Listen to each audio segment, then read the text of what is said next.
Detroit Lions fans, welcome back in. Detroit Den 313 with Steve. Will's term is up. He's back from Washington. He was impeached. He was kicked out of office. They wouldn't have him. His thoughts and opinions were just too strong. But Will, I got a little something for the people here, and you already know what's coming. But we might be idiots. We might be, but we're men of our word. When I say this Aiden Hutchinson helmet autographed right there, that's a nice little Motor City helmet right there. Motor City Muscle certificate of authenticity on the back. You scan that little code, it'll tell you that he did in fact sign that. We are giving that to one of our members as soon as we hit 100. We are at 79. We need 21 more members. Once we hit that, we're going to do a live show for members only. Nobody else will even know what's going on. But one of our members, that helmet's going to have a new home. Will, how you feeling today? How was your weekend in DC? Feeling good, man. Feeling good. Got to spend a nice 5-day stretch with my daughter, man. Capped it off with a nice little trip to the White House, man. Just Washington, D.C. ended up, man. The people there were actually really nice. I didn't run into too much Lions hate. Had the watch on every day, the hat on most of the days. And my daughter had a blast. It's not too often I get the opportunity to get away. Apologize. Some people were in a bit of an uproar. I don't want to say it wasn't nasty, but I got hey man, Detroit Den 313, like what's going on? Need you guys. Like what days off? What are you guys doing? What are you doing here? So apologize for that. I'm happy to be back. But yeah, I'm feeling good, Steve. I'm ready to talk some Detroit Lions football. How you feeling? I gotta ask you a question, William. Why is your daughter almost taller than you? Why? Bud, because I think she's kind of slouching a little bit right there. I think if she stands upright, I think she's got you beat.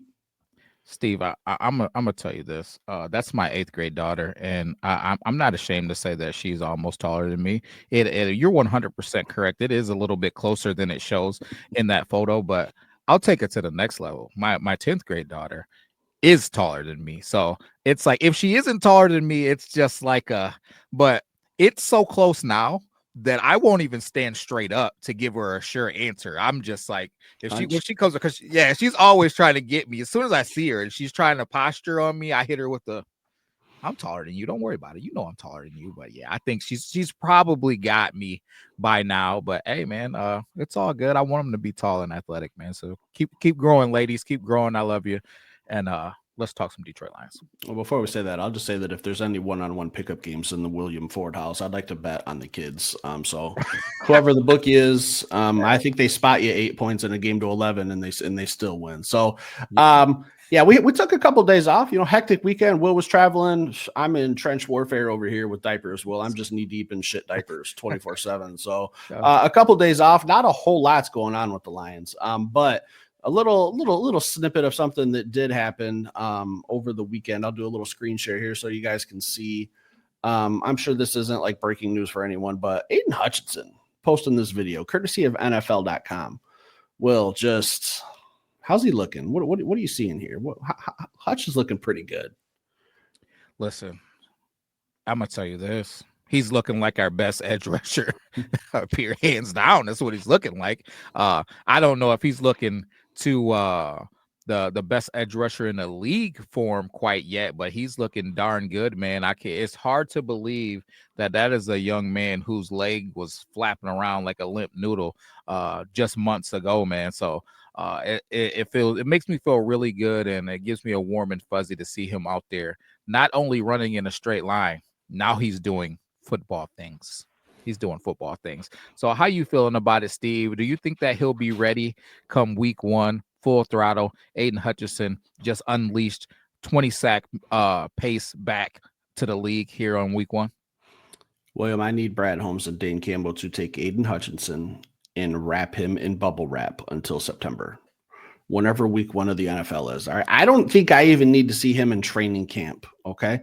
I just need to see this guy in meaningful football games. But it doesn't look, he looks like the best pass rusher for the Detroit Lions. William, he looked like the best pass rusher for the Detroit Lions while he was hobbling to the elevators during games 2 weeks after he broke his leg. And I was fighting back tears thinking, damn it, why can't my leg be broken instead of Aiden Hutchinson's? Like, that's where I was. But, I need him to just be completely surrounded by like things that are just can't break. Like put that guy in like a vibranium chest and just lock it away until September because I can't have any more stupid injuries. Freak accident.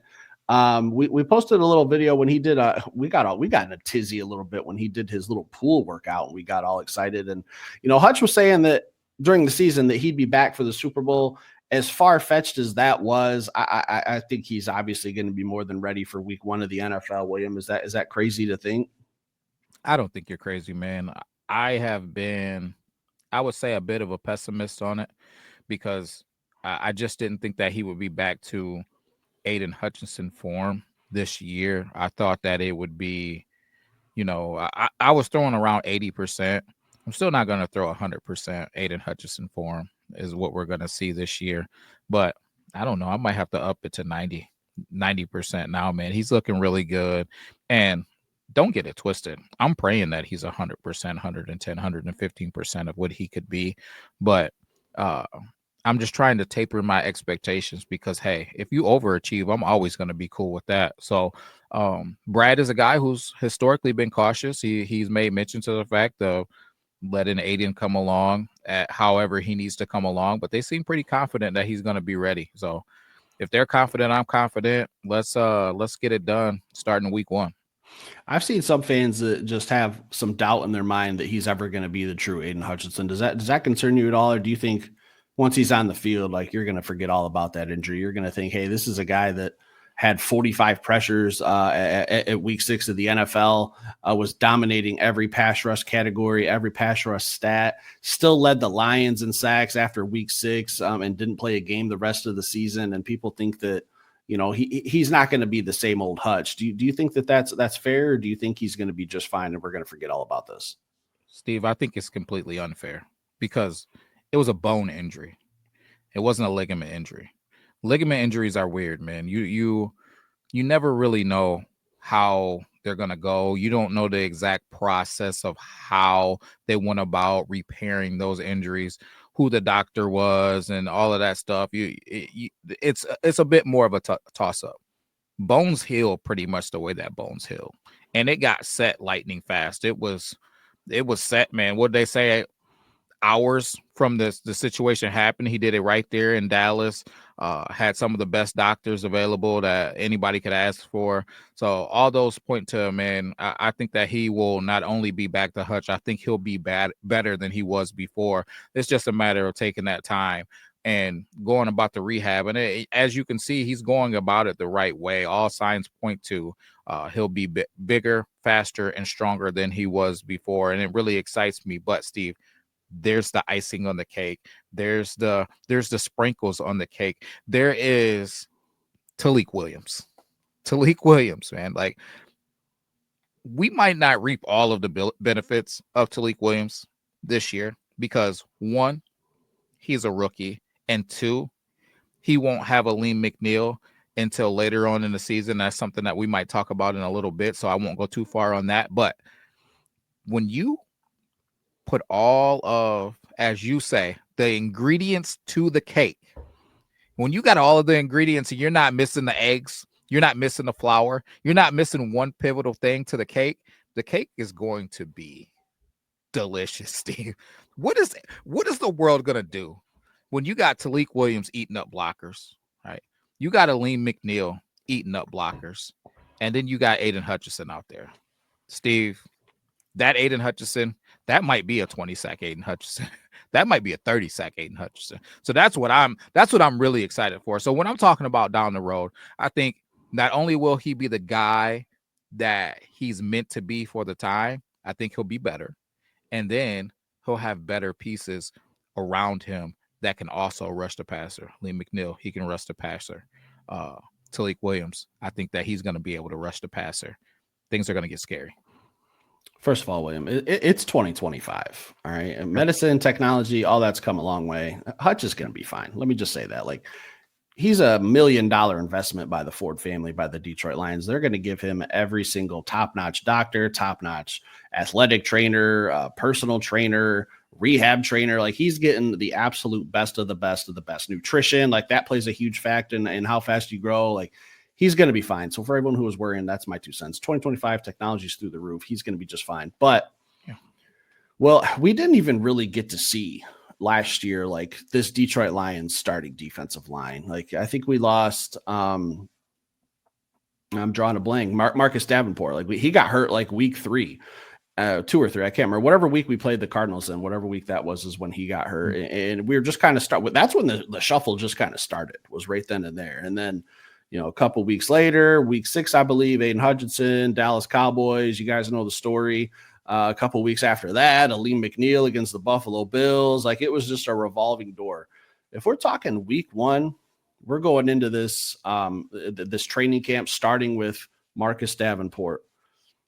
We'll talk about Aleem McNeil, but I know those ACL injuries take 9 months. This 9 months would be right at the start of NFL season, just about. We're right in that neighborhood. I don't know. Maybe Aleem McNeil needs a couple weeks, but eventually, maybe I'm hoping week 4, being optimistic. I don't think it'll take as long as Thanksgiving. Maybe I'm wrong. I don't know. I'm not a doctor. I don't know where he is in the rehab process. But if our starting defensive line is Marcus Davenport, Aleem McNeil, Tyleik Williams, and Aiden Hutchinson, and I think you said something pretty recently, I can't remember when it was, about Tyleik Williams, that in the Ohio State scheme, he wasn't, I think, I can't remember if you said the word allowed to pass rush, but he was just primarily a run stuffer there. So if we unlock that potential of Tyleik Williams being able to rush the passer on 3rd and 7 with Aiden Hutchinson, a healthy Marcus Davenport, please God, let that happen, and a healthy, back to normal Aleem McNeil, are we talking best defensive line in the NFL, William? I can't say best defensive line in the NFL while the Philadelphia Eagles are still the Philadelphia Eagles, but I would probably use the term most underrated defensive line in the NFL. And by most underrated defensive line in the NFL, I'm going to start in Detroit, Steve, because I don't think Detroit Lions fans are planning on us having a crazy, disruptive, violent defensive line. I think fans are, whether they want to admit it or not. Even the people that are saying that they're okay with the draft, I don't think that they're expecting to have a disruptive, nasty defensive line that can't be talked about as one of the better defensive lines in the NFL. I think people are saying like, hey, man, we got all these players in the secondary. We got some tough veteran linebackers. The defensive line is going to be something that we have to overcome. But I don't think it's going to have to be something that we overcome. And I'm not worried about it from day one, because I'm okay with Roy Lopez. I'm more than okay with DJ Reader, right? So when you add Tyleik Williams to that, I don't think that Tyleik Williams is going to have to rush and be phenomenal right out of the gate. Now, is he going to need to contribute immediately? Yeah, he's going to need to contribute, but he's not going to need to be the guy immediately. So when it comes to the back half of the season, when he's finally starting to figure this thing out, he's getting comfortable with the speed of the NFL, and all of the things are starting to click, because I say it all the time, and especially if you have a playoff team, that back half, that last quarter of the regular season and the playoff run, you're like a second-year vet. You've now started to understand what the NFL is all about. You've gotten comfortable with the speed of the NFL. You've gotten comfortable with traveling and going to away games and getting situated and knowing what your routine and your processes need to be to set yourself up for success. Now you're like a second-year guy who's prepared to take care of business. So when Tyleik Williams hits that facet of his first year in the NFL, he's going to be just getting Aleem McNeil back next to him. What a blessing that's going to be, right? So when we get to our playoff run, at the latest, in my opinion, when we decide that we're going to be eating turkey and watching a sacrifice on Thanksgiving this year, right? We're going to be probably getting Aleem McNeil either freshly back or, probably second, third game back or whatever the case may be. That's when I think this is going to get really fun, Steve, because I really believe in Levi Onwuzurike. You know how I feel about him. Hey, don't let Marcus Davenport still be around. That'll be problems. And then adding, Aleem McNeil to that mix with DJ Reader, with a veteran guy like Roy Lopez. Haven't even gotten to talking about guys like Mekhi Wingo. Thoughts and prayers. I think there's going to be some rude things happening. I love that Tyleik Williams doesn't have to be even our second best pass rusher. Like, especially as a rookie, I don't have high expectations for a rookie. And I'm not saying that he's not going to pan out, but anything he contributes is just going to be a bonus, I think. Like, if I look at who I expect to make contributions on that defensive line, obviously Aiden Hutchinson.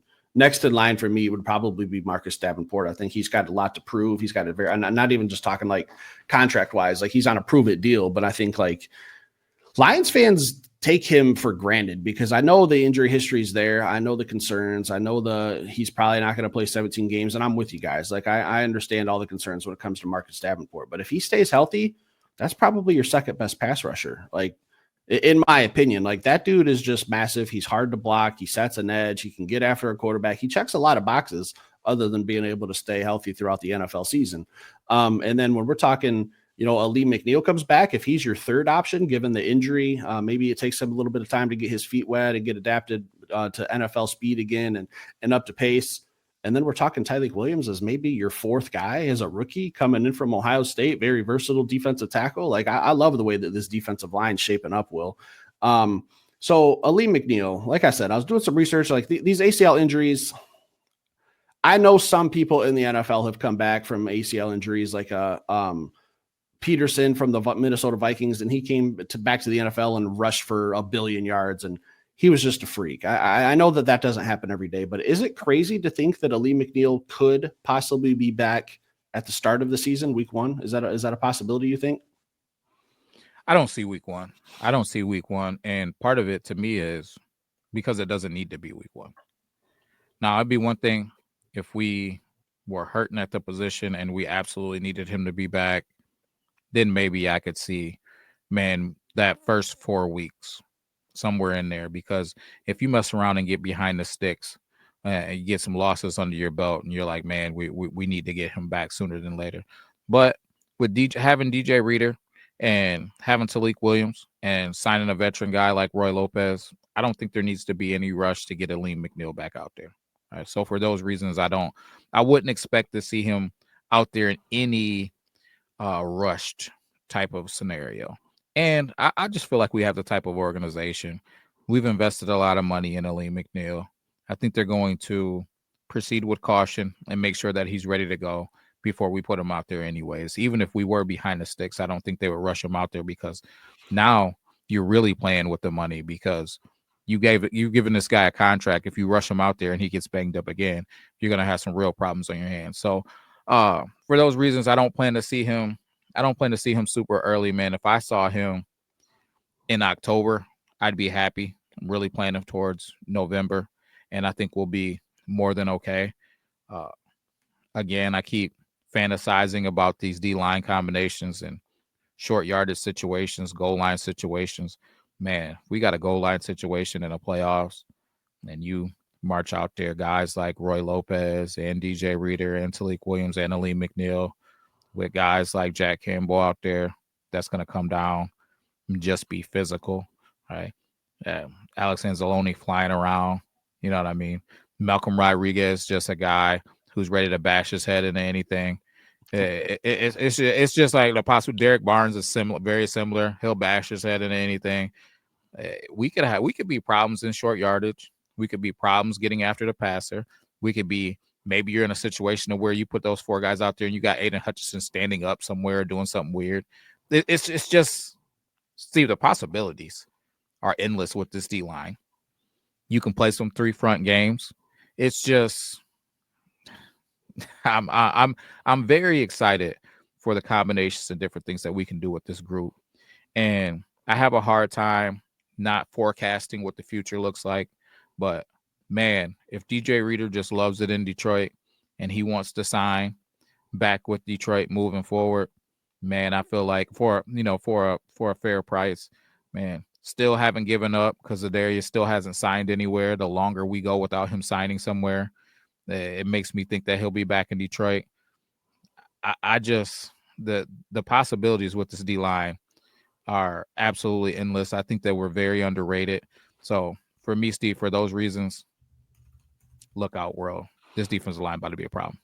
I'm with you. And once you mentioned Zadarius Smith, I was going to ask you, the longer this goes on, and you kind of already answered it, so I'll just kind of piggyback that the longer this goes on with him being a free agent, you think the better chances are that he ends up with the Detroit Lions. And I'm with you. Like, hey man, it's, football starts in like couple months. Like, we're not far off. Like, we got to get through the month of May, and then, you know, stuff will start happening in June with some. I know we got like mini camps, OTAs, all that stuff will start happening, but the Lions get to report to minicamp early because we got the first preseason game. So we get an extra week of practice, which means we'll be one of the first teams returning. So if the Lions want to bring back Zadarius Smith, I think it's going to happen within the next, I would say by the end of May. By the end of this month, I think we'll either know, hey, he's going to be a Lion or he's taking his contract somewhere else and playing football for another team, and then he'll be dead to us. But he's another factor on this defensive line that we like to think about. We like to play that what if game if he's a Lion, but it's hard to do right now because there's, you know, we don't know how many other teams are interested in him. We don't know what the contract offers are from other teams or what him and his agent are seeking or what the dollar amount is. Don't know. But to picture Zadarius Smith, and like I was talking about a little bit ago with, you know, ranking the importance of the pass rushers, he's going to be right there in that mix, probably in that 2 or 3 spot for me if he comes back. So he's a pivotal piece, man. And I hate that we keep talking about him, but he is very, very relevant to the Detroit Lions and what we're going to be doing here, because football is going to be gearing up here pretty soon. May kind of sucks.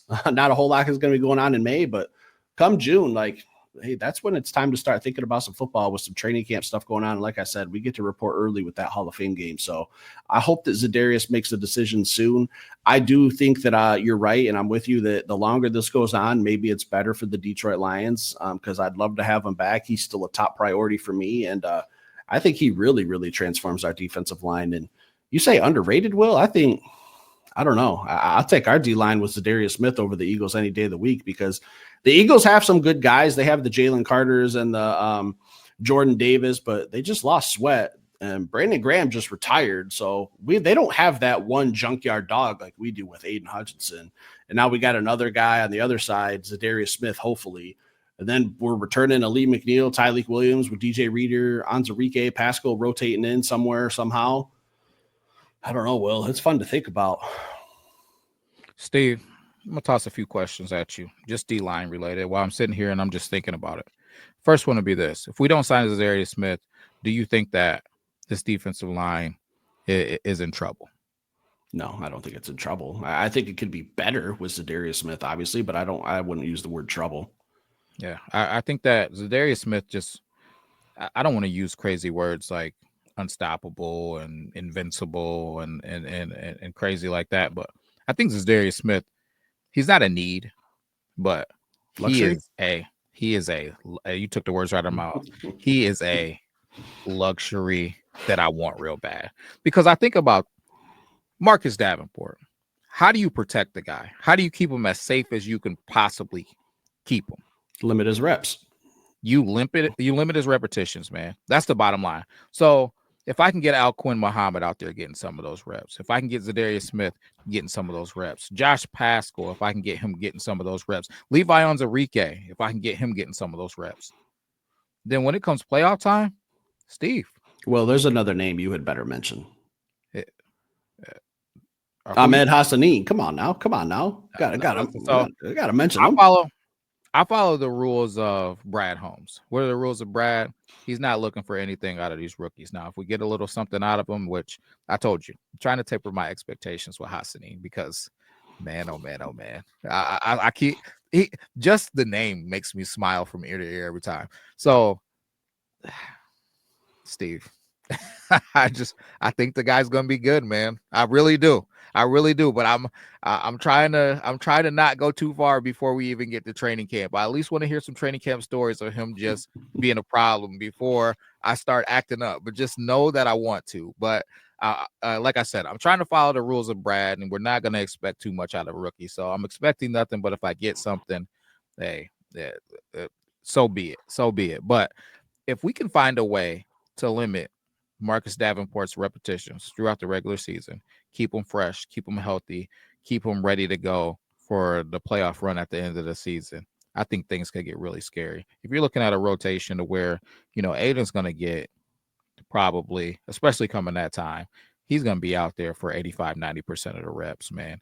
So if we're splitting that time on the other side and just cycling in fresh guy after fresh guy after fresh guy, man, it could be very problematic for the NFL. And also, moving Aiden around, bumping him to play a 3, a 5, bumping him back out to the 9, playing games, letting them drop back, letting them do all types of things, letting them show up all over this defense. How do you game plan for it? How do you prepare for it? Hey, you watch that film, you find that fish on the defensive line. And for those of you that don't know what the fish is, I know we got some people that have said that, you know, they're admittedly so they're new to football. So when you watch this film and you're a defensive coordinator, you're looking for the fish a lot of times. I'm looking for the matchup. I'm looking for the person who is the weak link on that defensive line, and I want to attack you. And offensive line, you mean? Oh yeah, offensive line. I apologize. But if I'm the OC, I want the opposite, right? I want to hide my guy. A lot of times you hide that guy at guard somewhere. You're like, hey, listen, I don't find the fish finder. Yeah. I don't want to have to. I don't want this guy ending up on Aiden Hutchinson. So I'm just gonna tuck him in, probably backside guard away from where Aiden is most of the time, man. So what do you do with that? You start moving Aiden around. You start playing games. You start doing things. And that's what I expect for them to be able to do with this defensive line. I have no problem with Aleem McNeil bumping outside and having to take some edge reps here and there. I have no problem with Talik Williams bumping out to a 5 technique for just certain situations to do certain things. So Darius Smith, if we were to get him back, he's a guy that can play all over the place. If we're talking about guys who are in-house, Josh Pascal can play inside and outside, man. Hassanin is a guy that I'm expecting to be able to play inside and outside. Levi Onwuzurike is a guy who has shown that he can play inside and outside. There is no telling where you might see Aiden Hutchinson on a given snap, and that excites me as well. So I think that you're going to see a Detroit Lions where Coach Shep is going to be able to attack the fish with Aiden Hutchinson. And I honestly, Steve, this might sound crazy. I'm not going to say this season because I don't know what Aiden Hutchinson we're going to get this season. I don't know what Talik Williams we're going to get this season. I don't know what Hassanin we're going to get this season. But, Steve, the season after this, 20 sacks is what I'm expecting from Aiden. Like, we talk about the pace and all that. I just don't know how you prepare for him when he can pop up anywhere. He's like, where's Waldo? Like, where's Aiden? Where's Aiden at? You better find him. You better hurry up. And He's the fish finder. Yeah, when you identify him, you better be ready for him to move around and do something different, man. It's gonna be fun. William, I think we talked about cake earlier and Zadarius Smith, and Zadarius Smith is the chocolate. You can't have a chocolate cake without chocolate. All right, so we got all these ingredients. We got a nice chocolate cake here. If we re-sign Zadarius Smith, and I was sitting here thinking, what would Ahmed Hassanin be? Like, our cake's finished. We don't need any sprinkles. We don't need any whipped cream. We don't need any icing. He's the ice cream guy. Will he, you can't go to a birthday party and not have some cake and ice cream. Like, now a lot of people don't like both, depending on, if you're a psychopath and you don't like cake or ice cream. I don't know what's wrong with you, but ice cream would be like the luxury. That's what Ahmed Hassanin would be. He would be like, Brad, don't be a fool. You drafted this kid because you saw something. I get it. I know what you're doing. You're playing words. You're playing games with your words, trying to temper everyone's expectations. But not here. Not at Detroit Den 313. I love this kid, Ahmed Hassanin. I know Will does too. You can see when I even just brought him up, he was smiling cheek to cheek.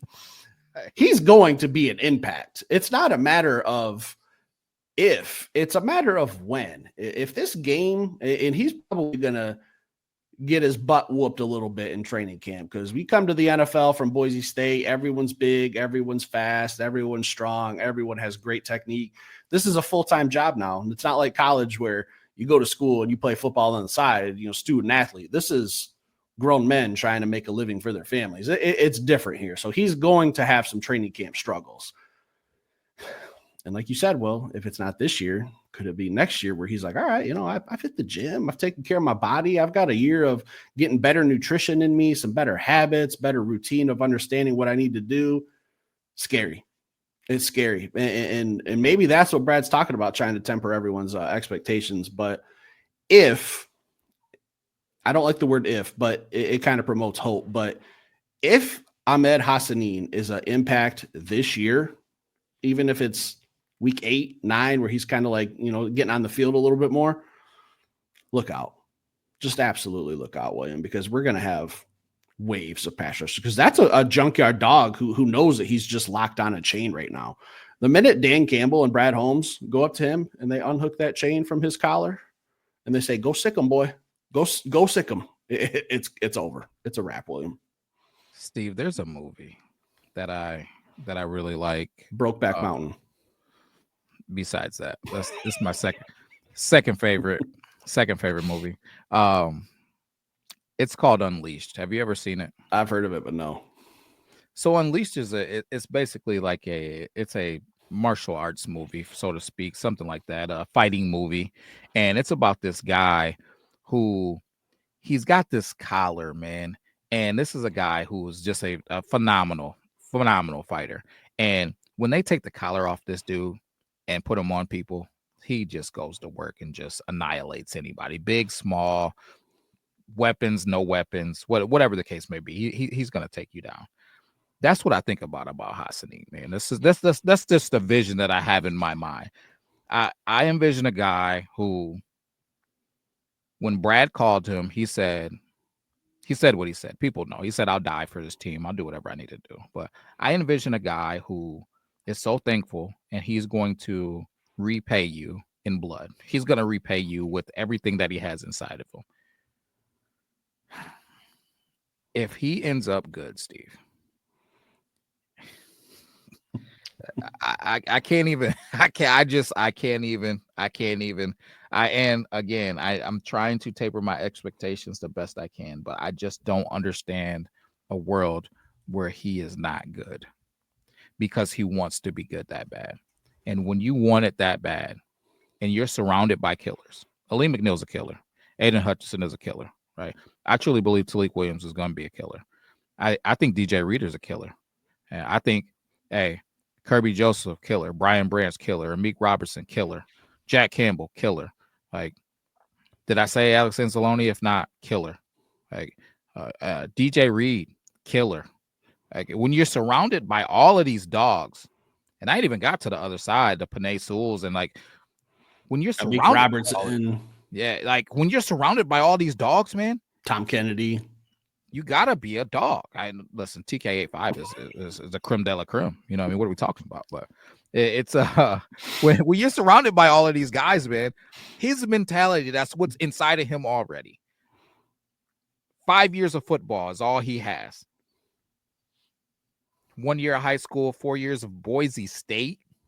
What do you think you're gonna lock this dude with Aiden Hutchinson's of the world and think that he's not gonna go do something special? Casey Rogers is going to get every bit of football out of that kid. That's what I look forward to. Like, one of the best defensive line coaches is going to get his hands on him. And I'm not talking like I'm not saying that Ahmed Hassanin's going to win like defensive rookie of the year or anything crazy like that. But if he's just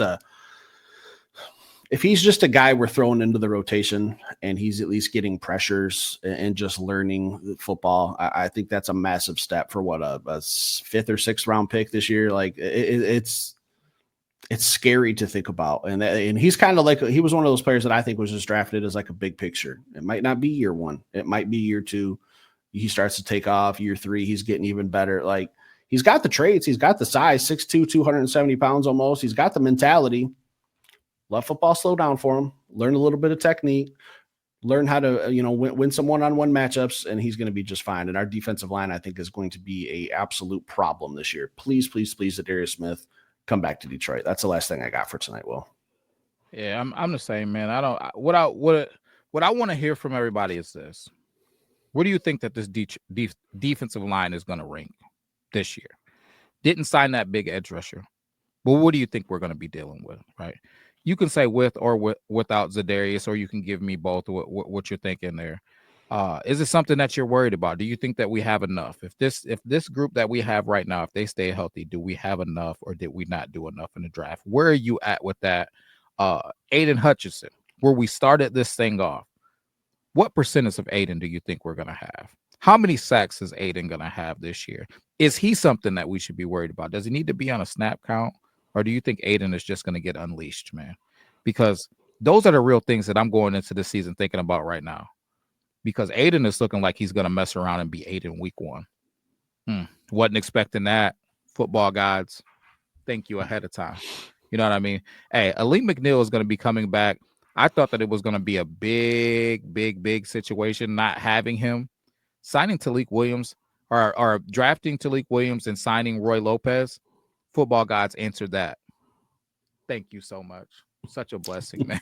Such a blessing. So you know what I mean? Getting a Levi Onwuzurike on a 1-year deal and Marcus Davenport on a deal for $2. I think we're paying a dude $2 for the season. Like, well, Football Gods answered that. Steal. I don't see the D-line problems that everybody else is seeing. And then the icing on the cake, Steve, we talked about it and we keep hitting on it, and I just can't. It's just something inside my soul every time I say it. If Hassanin is good, yes, Steve. Yeah, now we can start talking about best D-line in football, because Hassanin, he's not Nolan Smith. Nolan Smith he's a real fast little guy. Right? Hassanin is a grown-ass man. He's that big, strong, physical D lineman opposite of Aiden Hutchinson that we talk about. Steve, if he mess around and he's good, this D line and this offensive line, trenches, where our wish will come true. It will be, trenches, both sides of the football. We're just going to punch you in the mouth. You're not going to do anything about it. You're just going to take it, and we're going to enjoy it. So that's all I got. Let us know how you're feeling. Let us know how you feel about those things, and go Lions. Talk to them, Steve. Stick around, hit that like button. We'll be back later with another show.